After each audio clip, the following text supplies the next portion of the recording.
नमस्कार दोस्तों, पिछले वीडियो में अपन ने देखा कि गवर्नमेंट ने डेट ऑफ बर्थ को रिमूव करके आधार में ईयर ऑफ बर्थ तो कर तो दिया है, लेकिन अब लोगों के मन में ये सवाल आ रहे हैं कि आखिर इसकी क्या ज़रूरत थी। सब नॉर्मल ही तो चल रहा था और इसका सॉल्यूशन क्या होगा, चेक कैसे करना है और इस नहीं करवाने की स्थिति में अपन को क्या क्या नुकसान हो सकते हैं। तो इस वीडियो में अपन डिटेल से जानेंगे, स्टेप बाय स्टेप सब सवालों के जवाब आसान शब्दों में।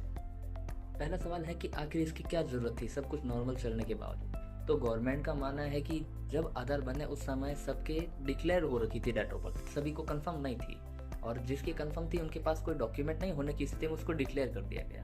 अब गवर्नमेंट का मानना है कि अगर कोई self declare date of birth है, अनुमानित है, तो उस चीज़ को अपन वेरीफाई नहीं कर सकते। और अगर आप एक्यूरेट बता ही रहे हैं तो आपके पास कोई ना कोई वैध दस्तावेज भी तो होगा। अगर वैध दस्तावेज है तो आप उसको वेरीफाई करवा दीजिए, जिससे आपके डेट ऑफ बर्थ वेरीफाई हो जाएगी। और हाँ, उन लोगों को भी डेट ऑफ बर्थ वेरीफाई करवाना अनिवार्य रहेगा जिनका आधार पुराना बन रखा है और डेट ऑफ बर्थ शुरू से वही है, तो भी एक बार आप डाउनलोड करके चेक कर ले रहे हैं, उसके बाद वेरीफाई करवाना अनिवार्य रहेगा। अगर पहले आपके डेट ऑफ बर्थ कंप्लीट लिखी आ रही थी तो अब पॉसिबल है कि वो हट गई होगी। आप एक बार चेक जरूर कर ले रहे हैं और उसके बाद वेरीफाई करवा ले रहे हैं। टॉपिक है सॉल्यूशन। अगर आप 10th पास आउट हैं तो आप चेक कर ले रहे हैं कि आधार का नाम और 10th बोर्ड मार्कशीट का नाम सेम है। अगर वो दोनों सेम है तो आप उससे डेट ऑफ बर्थ वेरीफाई करवा सकते हैं, या फिर 10th बोर्ड से ऊपर क्लास की जो भी मार्कशीट है जिसमें डेट ऑफ बर्थ मेंशन हो तो उसके बेस पर भी आप डेट ऑफ बर्थ वेरीफाई करवा सकते हैं। जिनके पास 10th बोर्ड मार्कशीट नहीं है या फिर उसके नीचे की क्लास की मार्कशीट है, अगर उन्होंने पढ़ाई छोड़ दी है तो उनके लिए बर्थ सर्टिफिकेट का ऑप्शन बेहतर रहेगा। या फिर जो पढ़ाई लिखाई कर ही नहीं रखे उनके लिए भी डेट ऑफ बर्थ के लिए बर्थ सर्टिफिकेट का ऑप्शन ही रहेगा। आपको अपना डिजिटल बर्थ सर्टिफिकेट बनवाना होगा, जिसमें आप एक बार आराम से चेक कर ले कि आपके आधार में ऑनलाइन डिटेल क्या चल रही है, उसके बेस पर ही बर्थ सर्टिफिकेट बनवाएं।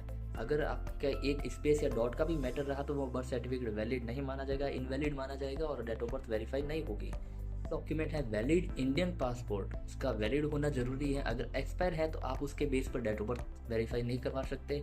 चौथा है सरकारी कर्मचारी आईडी कार्ड। यदि कैंडिडेट गवर्नमेंट जॉब में सर्विस में है तो उनका एक आईडी कार्ड होता है जिस पर उनका नाम, date of birth, employ ID mention होती है, तो उसके बेस पर आप डेट ऑफ बर्थ वेरीफाई करवा सकते हैं। पांचवा ऑप्शन है पेंशन पीपीओ। अगर कर्मचारी रिटायर्ड हो चुके हैं तो उनका एक गवर्नमेंट का पीपीओ होता है, उसके बेस पर आप डेट ऑफ बर्थ वेरीफाई करवा सकते हैं। लेकिन याद रखें कि सिर्फ कैंडिडेट का खुद का होगा, स्पाउस का नहीं। अगर उनकी धर्मपत्नी या फिर किसी और का करवाना चाहते हैं तो उसके बेस पर नहीं होगा, सिर्फ कैंडिडेट जिसके नाम से पीपीओ है सिर्फ उसी का वेरीफाई होगा। अगर आपके पास इन पांचों डॉक्यूमेंट में से कोई भी एक डॉक्यूमेंट है और वैलिड है तो आप अपने नज़दीक में आधार सेंटर पर जाकर उसमें आपके आधार में डेट ऑफ बर्थ वेरीफाई करवा लें। और याद रखें कि और डॉक्यूमेंट ओरिजिनल लेके ही जाने हैं, फोटोकॉपी किसी भी मामले में वैलिड नहीं मानी जाएगी। अब जान लेते हैं कि आधार में डेट ऑफ बर्थ वेरीफाई करवाने के फायदे क्या है, नहीं करवाने की स्थिति में नुकसान क्या क्या हो सकते हैं। फर्स्ट ऑफ ऑल, आपके अगर डेट ऑफ बर्थ वेरीफाई नहीं हो रखी है आधार में तो वो इनकम्प्लीट शो करेगी, मतलब कि सिर्फ सन लिखा आएगा, ईयर लिखा आएगा, कंप्लीट डेट नहीं लिखी आएगी, जिससे आपकी आधार की वैलिडेशन थोड़ी कम हो जाती है और वह एक वैलिड डॉक्यूमेंट नहीं माना जा सकता है। सेकेंड चीज़, bank, government scheme, government job, passport और भी कई जगह है जहाँ पर आपका आधार वेरीफाई नहीं होगा, वह डिक्लेयर माना जाएगा।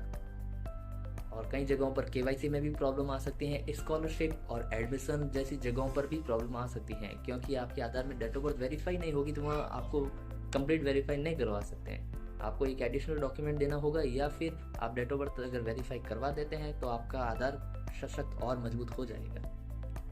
ध्यान देने वाली और ज़रूरी बात, आधार कार्ड में डेट ऑफ बर्थ सिर्फ एक बार ही अपडेट होती है, इसलिए आप सही डॉक्यूमेंट और सही डेट ऑफ बर्थ ही अपडेट कराएं। जल्दबाजी में आकर गलत अपडेट करवाने से आपको आगे भविष्य में और बड़ी प्रॉब्लम आ सकती है और लिमिट क्रॉस हो जाएगी, क्योंकि आधार में लिमिटेशन होती है कि आप आधार में एक बार ही डेट ऑफ बर्थ चेंज करवा सकते हैं। और सेकेंड इंपॉर्टेंट बात कि टाइम रहते अपडेट करवा दें, ऐसा नहीं कि आज नहीं कल करवा देंगे।